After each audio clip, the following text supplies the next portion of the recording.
अस्सलाम वालेकुम नाज़रीन, ख़वातीन व हज़रात, आपसे माज़रत चाहती हूँ कि आज आपसे मुलाकात में थोड़ी सी देर हो गई। कुछ ज़ाती मसरूफ़ियात की वजह से मुझे आज थोड़ी सी देर हो गई, लेकिन आपके साथ मिलना चूँकि ज़रूरी होता है, इसलिए सोचा कि जो बाकी जो प्रोग्राम है इंशाल्लाह वो आपके साथ मिलकर करेंगे। आज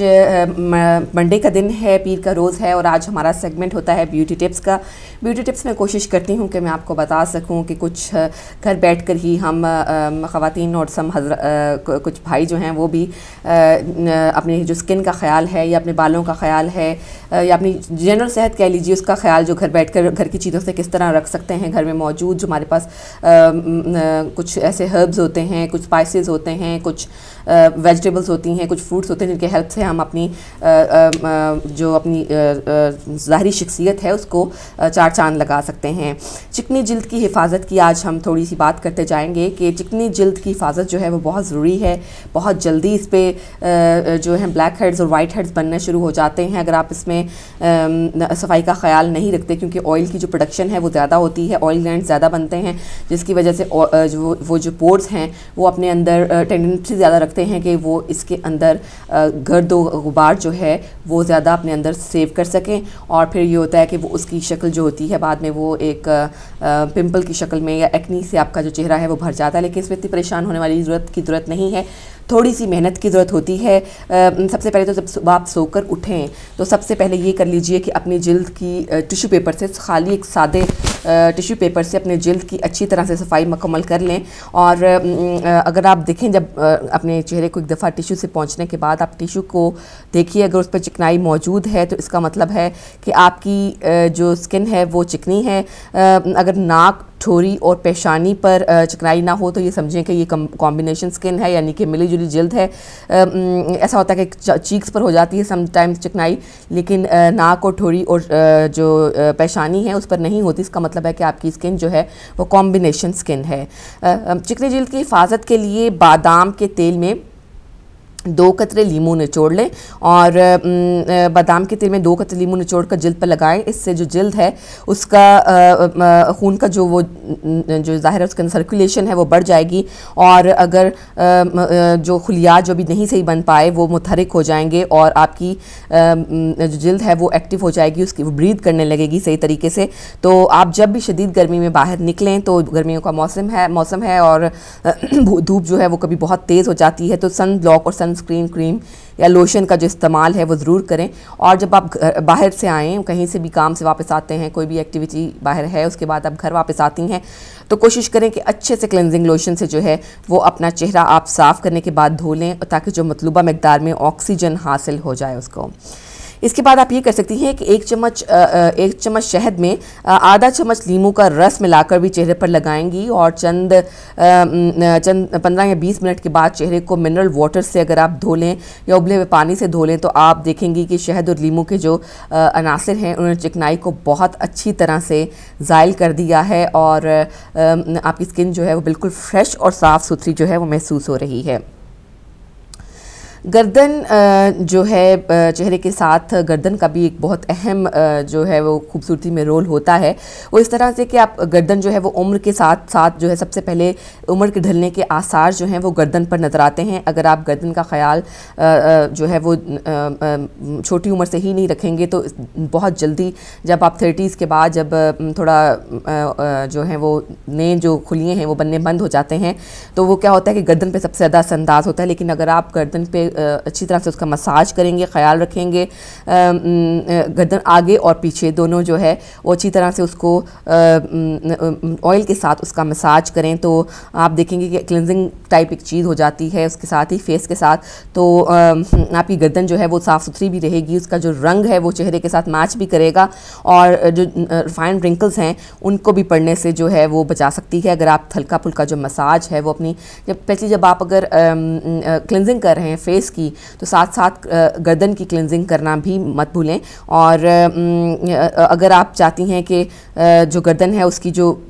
स्किन जो है वो सही से टाइट रहे, उसमें कोई रिंकल्स ना पड़ें और वो लटकने लग जाती है जब उम्र बढ़ रही होती है, तो हमेशा याद रखें कि हल्का हल्का मसाज जो है वो आप अपनी गर्दन का ज़रूर कर लें जब आपको क्लिनजिंग का टाइम मिले, या वैसे भी जब कभी हेयर ऑयल लगाने लगें, आप कभी आप बालों पे तेल लगाने लगें, तो आप जो है वो हल्का सा जो मसाज है वो गर्दन के पीछे और गर्दन के आगे भी कर लीजिए।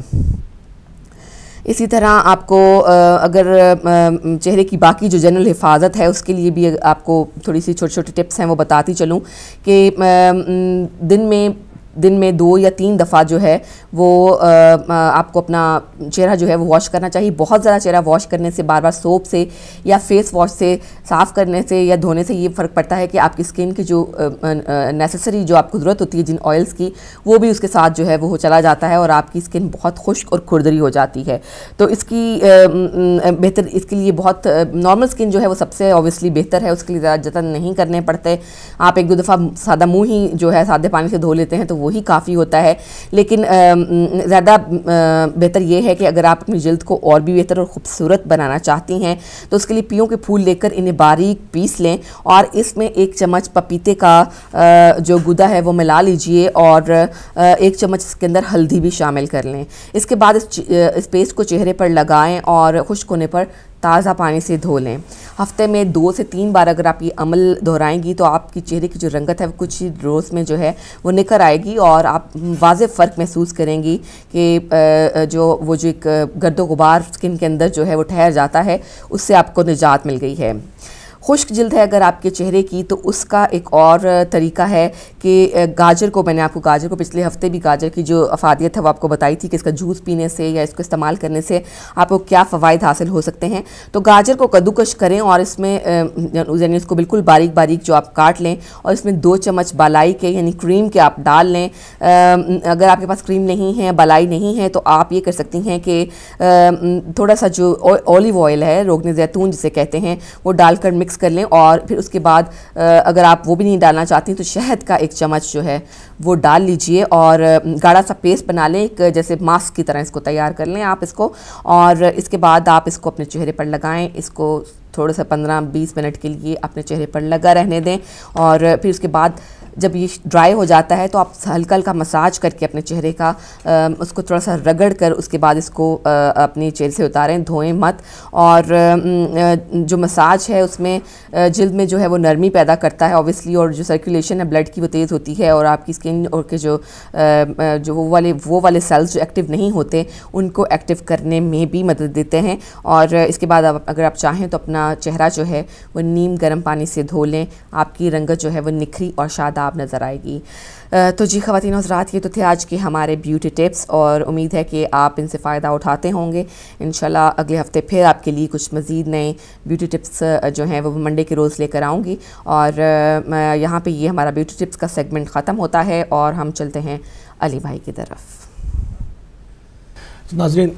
इस वक्त प्रोग्राम में टाइम हुआ चाहता है कि नमाज की टाइमिंग जो है वो अपडेट कराई जाए। आज ज़ोहरैन होगी 12:57, मग़रिबैन होगी 8:55 और फ़जर इंशाअल्लाह कल अंजाम पाएगी 3:18। उम्मीद है कि आपने नमाज की टाइमिंग नोट कर ली होगी और नमाज की टाइमिंग नोट करने के बाद जो है वो आज का, जैसे कि आपको पता है कि आज 22 रजब है, नज़र न्याज जो है वो सब जगह जारी है। मोमिन की दूसरे मोमिन से मुलाकात जो है वो जारी है। बरकतों का नज़ूल का दिन है, आज बहुत मुबारक दिन है। तो इस सिलसिले में हमने बात करने के लिए पाकिस्तान से सैयद मौलाना सैयद अली मोहम्मद नकवी, आपका ताल्लुक़ तहरीक जाफ़रिया पाकिस्तान से, हमने आपको टेलीफोन लाइन के ऊपर मौजूद हैं। तो चलेंगे क़िबला की तरफ, आपको सलाम अर्ज़ करते हैं और आपको आज के दिन की मुबारकबाद पेश करते हैं।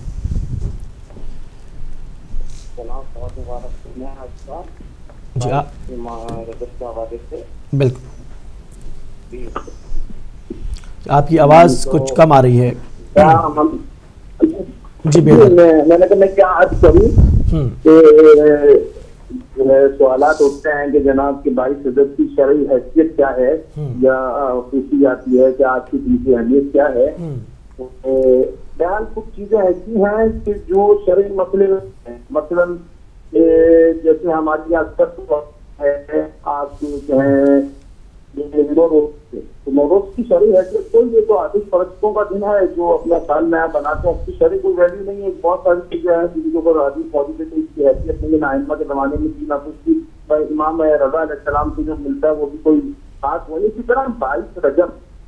ये बेसिकली हमारे उलमा जो हिंदू पाक के बुजुर्ग उलमा थे, उन्होंने एक रीत डाली थी। तो पता चला कि आज के दिन दुश्मन अहले बैत और जो है मौला कायनात को कई साल तक सबो शिकन कहने वाला शख्स दुनिया से गुजरा। तो मोमिन ने पूछा, सवाल किया अपने उलमा से, जिसे रुजू करते हैं कि हुजूर हम क्या करें। तो एक काम दावे तो खुल के नहीं कर सकते थे, हालात ऐसे थे। तो उन्होंने कहा कि मोमिन की ज़ियारत हो जाए, यानी उन्मान उन्होंने यही रखा और वहाँ मुबारकबाद दे और मोमिन के लिए शीरगी पेश करे, यानी मिठाई किसी भी सूरत में, अब वो खीर की सूरत में हो, मिर्ची पूरियों की सूरत में हो या और किसी मिठाई की किस्म की सूरत में हो और मिठाई दे। तो ये रिवाज वहां से पड़ा। अब कोई बोलता है कि शरई हैसियत, तो बहुत सारी चीजें ऐसी हैं कि अली भाई की उनकी शरई हैसियत नहीं, बल्कि उनको जो है हालात के पेश नजर रहते हुए बाद दफा आइमा ने तकय्यतन चीजें करवाई हैं। खुद छठे इमाम से बहुत सारी चीजें मंजूर है कि तकय्यतन की गई। आइमा ने अपने असहाब को कहा, मतलब अली बिन यकीन से, कि आज के बाद तुम उल्टा वुजू करो और जब तक हम ना बोलें तुम वुजू सीधा ना करना। तो ऐसे ही हमारे उलमा ने भी इन चीजों को रखा कि हम चाहते थे अहले बैत के चाहने वाले कि आज बिल्कुल यजीद के मरने का दिन है, आज बिल्कुल शिमर के मरने का दिन है, तो क्या किया जाए। तो आइमा ने जो, यानी जो उलमा ने, सॉरी आइमा तो नहीं कहूंगा, उलमा ने जो दिया उसने कहा कि सबसे बेहतरीन इबादत क्या है, मोमिन की ज़ियारत हो जाए, मोमिन के चेहरे को देखे, मोमिन एक दूसरे से मुलाकात करें। तो लिहाजा आप एक दूसरे को अपने घर पे दावत दो और उस दुश्मन अहले बैत, दुश्मन अली के मरने की मुबारकबाद दो। और जब कोई मोमिन के घर पे आए तो बेहतरीन, आज के जमाने में नहीं, उस जमाने की आइमा के जमाने में था तो सबने ज्यादा शीरीनी और मिठाई दी थी, खजूर थी अपने जमाने की जो दी जाती थी। तो उसी को तब्दील करते बाद के उलमा ने कहा कि आप जो है मिठाई की सूरत में वही चीज पेश करें और साथ मुबारकबाद करें और प्लस मोमिन की ज़ियारत को भी जाए। तो वो सिलसिला होते होते होते होते होते ये 22 हज़रत की कूंडों से जाके तब्दील हुआ, खत्म हुआ। और ये वो तरीका है जिसे हमारे उलमा हिंदू पाक ने राय पे रखा और उलमा हिंदू पाक ने इसको शुरू किया कि हम अपने तकय्ये में रहते हुए, अपने आप को महफूज रहते हुए दुश्मन अली और दुश्मन अहले बैत के मरने के दिन को भरपूर तरीके से मनाएं।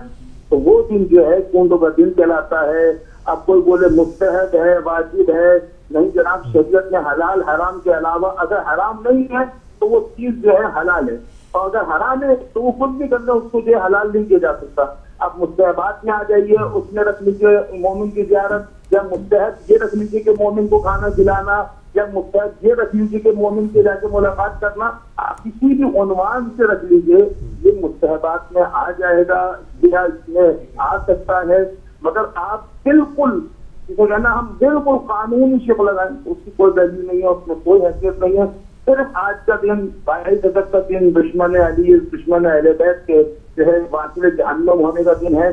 हम तमाम लोगों को मुबारकबाद देते हैं, तमाम लोगों को इसकी जो है आज जितनी खुशियां हैं वो उनको नसीब हो। और उसमें कितने भी आज के दिन की मतलब कितना बड़ा दिन है कि जो 50 साल तक नाउज़ुबिल्लाह सबो शिकम कराता रहा मौला कायनात के ऊपर बेबहा किस्म की जो है बस जबान इस्तेमाल की गई, वो वासिले जहन्नम हुआ। हाल मोमिनीन के लिए इससे बड़ा ईद का दिन क्या होगा। बिल्कुल। तो क़िबला जी क़तई कलामी माजरत के इसके आदाब जो है वो आज के दिन की नजर न्याज के आदाब क्या होना चाहिए, इसके ऊपर जरा रोशनी डालें। अब देखिए, अब जो उलमा ने दिए उसमें उन्होंने ये रखा है कि हमारे यहाँ जो एक मतलब एक किस्सा पढ़ा जाता है इमाम जाफर सादिक अलैहिस्सलाम का, तो उसको उन्होंने थोड़ा सा मॉडरेट कर दिया, यानी कि किस्सा मॉडरेट नहीं कर दिया। मतलब अब क्या की बात के क्या भाई, हम मतलब पुराना दौर था, इतनी लोगों को पता नहीं चलता था कि मैं 1.5-2 किलोमीटर क्या घोड़े पे किसी से मिलने या ऊँट को मिलने के क्या पता कहाँ जा रहा हूँ। अब तो ये क्या आबादियां हैं, एक दूसरे के पास जा रहे हैं, फिर मखलूक हो गए हैं, हम आपस में मिल गए तो लोग पूछते हैं क्यों कर रहे हो। तो उस चीज को बचाने के लिए, उस चीज को महफूज करने के लिए उलमा ने कहा कि इमाम का फला किस्सा जो है वो आप कहानी की सूरत में पढ़ें, और जिस नजर को छठे इमाम की जानिब मंसूब करें, इन नजर भी छठे इमाम की, और इस तरह दावत दें ताकि गैर लोग भी आके बैठे तो कोई चीज महसूस ना कर सके और उसको जो है वो ना हो कि भाई ये हो क्या रहा है। मतलब अब मैंने अपने घर पे जो है दी छठे इमाम की नजर, और मैंने नजर देने के बाद कहा कि मैं अपने जितने भी अड़ोस पड़ोस में लोग हैं तमाम उसमें मुसलमानों को दावत देता हूँ कि जनाब मेरे घर पे आइए, मेरे घर पे आज छठे इमाम की नजर है और आके सकती है। बेसिकली उसके पीछे मेरा नजरिया क्या है वो एक अलहदा मौजूद है, मगर मैं उसको इमाम के मौजूदे के दरमियान इमाम की तरफ मंसूब कर नजर न्याज को दे रहा हूँ। लेकिन फातिहा क्या है, वाजिब है, फातिहा की हैसियत अगर देखें वाजिब है नहीं। हम अपने बुजुर्गों को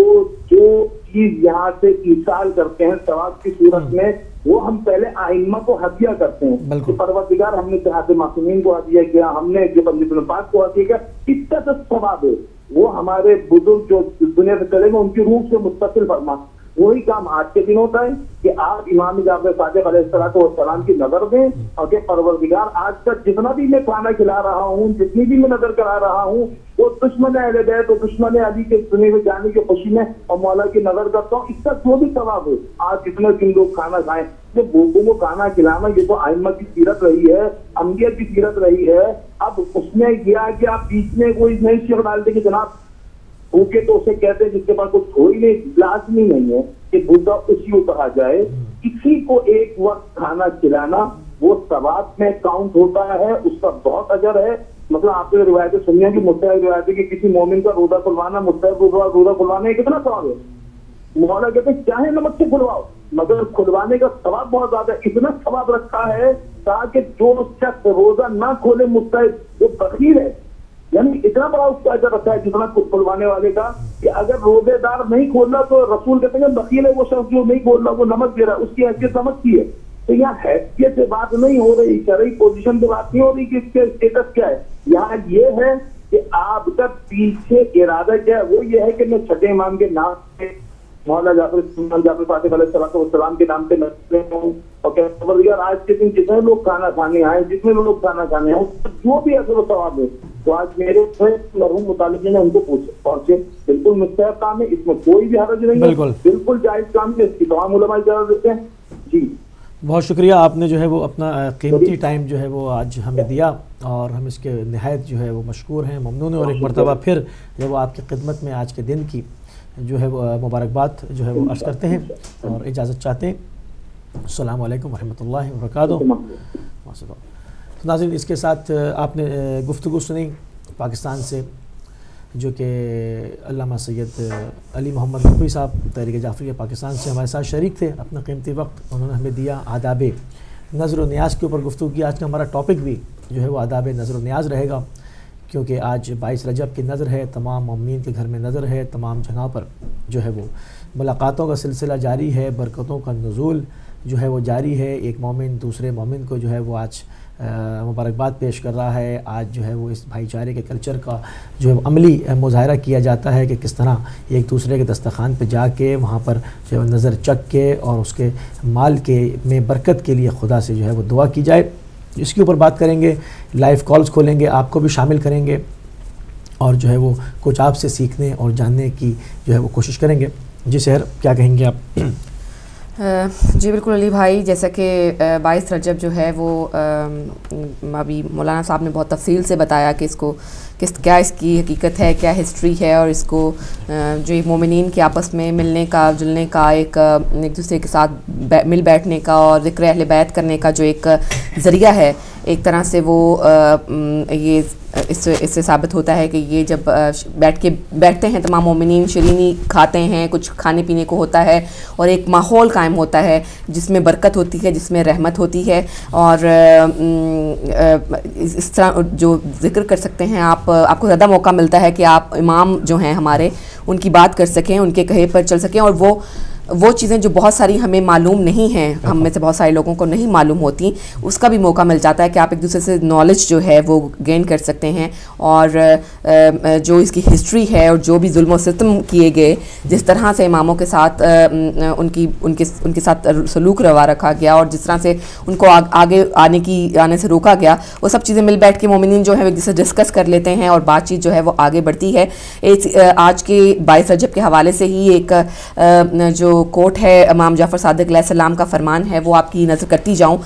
फरमाते हैं कि जो कोई हम अहले बैत को दोस्त रखता हो और हमारी मोहब्बत को अपने दिल में मजबूत करे तो उसकी ज़ुबान पर हिकमत के चश्मे जारी हो जाते हैं और उसके दिल में ईमान ताज़ा हो जाता है और उसके लिए 70 अंबिया, 70 सदीकों, 70 शहीदों और 70 ऐसे आबिदों का सवाब लिखा जाता है जिन्होंने 70 साल अल्लाह की इबादत की हो। तो इस जैसे इस कौल से ज़ाहिर है साहब कि किस तरह से ये मतलब इतनी मसरूफ़ ज़िंदगी है, उसमें अगर आप थोड़ा सा टाइम 22 रजब को इस तरह से आपस में मिल बैठने का निकाल लेते हैं और फिर आप वही जिस कौल से ज़ाहिर हुआ कि मोहब्बत अहले बैत का जिक्र होता है, उसमें मोहब्बत अहले बैत एक दूसरे के अंदर पैदा की जाती है, तो मेरा ख्याल है कि इसमें कोई वो हर्ज नहीं है और यकीनन ये एक बासादत लम्हे होते हैं जिसमें आप जो है ज़्यादा से ज़्यादा फ़ायदा उठा सकते हैं। और